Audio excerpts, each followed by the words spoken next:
Ce cours-là est dédié pour la façon de l'âme de la Batamar Zechona Levracha. Alors on va parler maintenant d'un sujet super important, hélas très délaissé par beaucoup de monde, qui est l'interdiction de Yichud, s'isoler avec une femme. Si un homme s'isole avec une femme qui lui est interdite, je vais expliquer, c'est quoi s'isoler.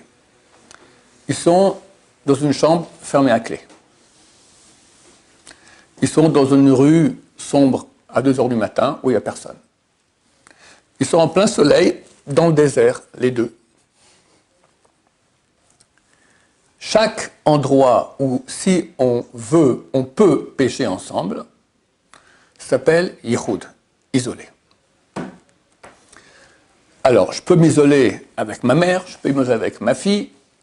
La sœur, ça dépend, c'est délicat aussi.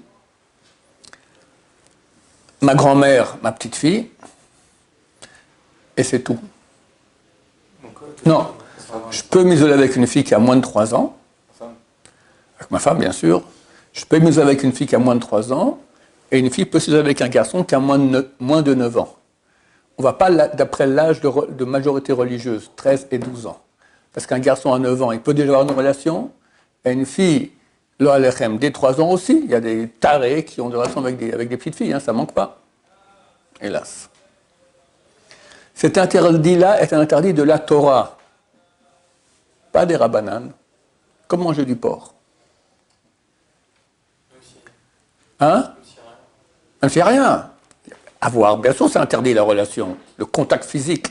Un contact avec une femme qui nous est interdite, mieux vaut mourir que de faire. De quoi? Quel contact? Tu vas te fiancer, Bezrat Hashem, bientôt, avec Rachel. Belle, sympathique et tout ça. Toi, tu fais, tu es à l'Eshiva, tu es Shomer Negiya. Tu ne la touches pas.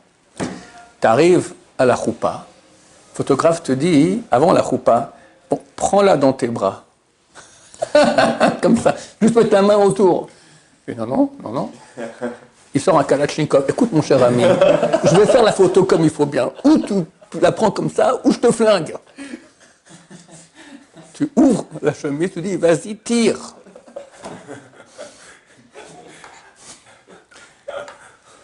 Tout contact physique avec une femme, quelle qu'elle soit, à part sa femme, contact, rien, pas grand-chose, du tenir le petit doigt, c'est Yareg, mais mieux se faire tuer que de transgresser, c'est écrit dans le Shulchan Aruch, Yorodea, chapitre Kuf Nun Zayin 157, dans le Shach alinéa 10, tu vois, je l'ai appris par cœur, parce que les gens ne devraient pas croire que c'est vrai. Si le type à la Kalachnikov te dit, maintenant c'est Yom Kippour, ou tu vas commencer à faire des braises, et tu vas faire un cochon dessus que tu vas tuer avec ta bouche, tu vas l'égorger avec ta bouche, et tu vas manger quelques serpents, Yom Kippour qui tombe, Shabbat. Tu fais tout ça. Et tu n'as aucun péché. Tu fais ça où je te flingue, tu fais tout ça, tu n'as aucun péché. Tu es appelé Anous, c'est malgré toi, il me menaçait de mort, tu n'as aucun péché. Tu as la mitzvah de découper avec tes dents le porc, le mettre en braise, tu fais tout ça, Yom Kippour, et tu le manges avec Bachal et Batala. Mais toucher le petit doigt d'une femme, mieux vaut se faire tuer. T'entends? Attends, je ne parle pas de ça. Je ne parle sans rien du tout. Tu vas chez la médecin, elle ferme ma clé, clink. Help! Il faut sauter par la fenêtre. T'es en situation d'interdit de la Torah.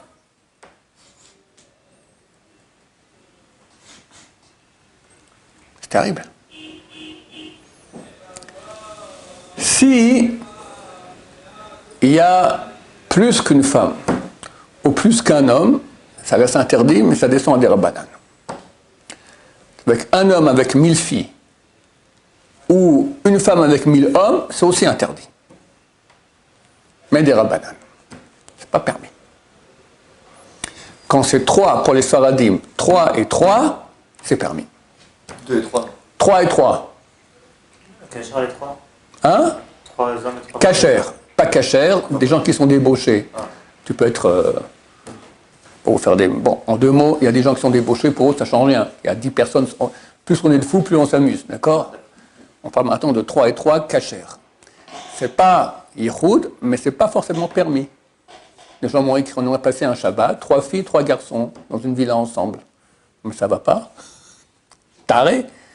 Il n'y a pas de Yichud, il n'y a pas de Yichud. Mais ce n'est pas de Sanoua, ça ne se fait pas en aucun cas.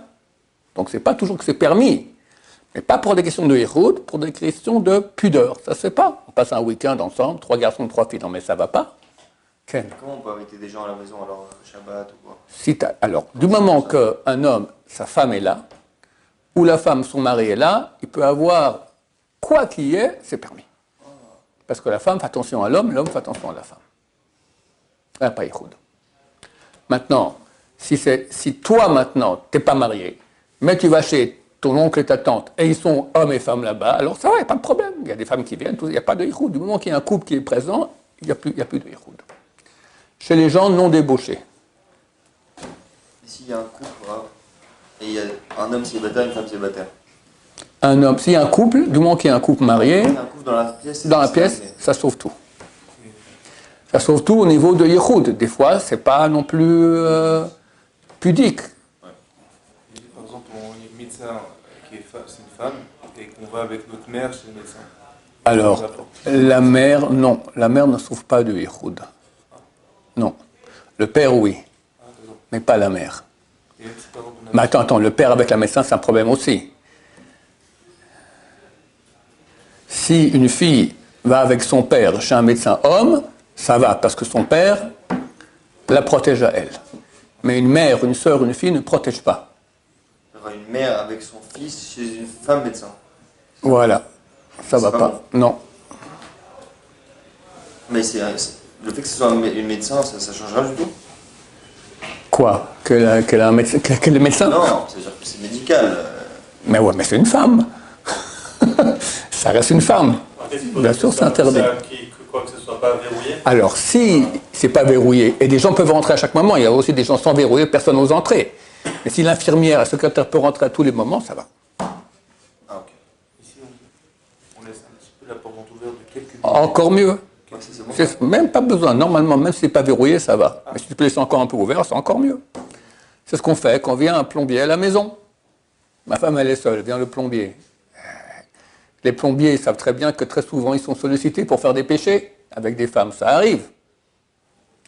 Alors, il faut, soit on laisse la porte complètement grande ouverte, soit on ne ferme pas à clé, et ma femme dit, mon mari doit arriver d'une seconde à l'autre. Comme ça, il va rester tranquille. Il ne va pas commencer à lui faire la cour. Bon, premier cours, la suite, bien dire la prochaine fois. Baruch Adonai, l'olam, amen va amen.